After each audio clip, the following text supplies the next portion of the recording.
Hello मित्रांनो, आज पावसाचं खूप छान वेदर झालेलं आहे, तर आम्ही असं ठरवलं की मूग पकोडे करूया। तर हे मुगाचं पिठाचं बॅटर बनवलेलं आहे, त्यामध्ये चॉपिंग करून कांदा टाकलेला आहे आणि तेल गरम करायला ठेवलेलं आहे। तर आता दिव्या एक एक पकोडा छान तेलामध्ये टाकत आहे बनवून। खूप असे छोटे छोटे छान पकोडे बनवत आहे।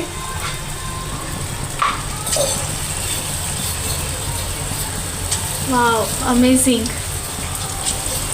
मूग पकोडे हे नागपूर विदर्भातल्या लोकांना खूप आवडतात, त्यामुळे आज आम्ही डिसाईड केलं की मूग पकोडे बनवूया।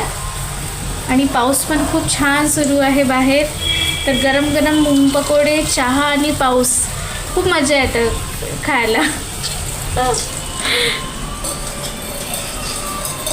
बघा,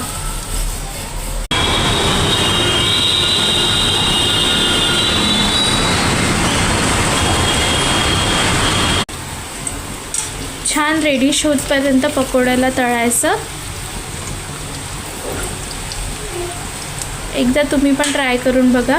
तर दिव्या, तुम्ही पकोडे नेहमी पावसात करतात का, पाऊस आला की? हो, मला पावसात पकोडे खायला आणि चहा प्यायला खूप आवडतं। ओके, बढिया।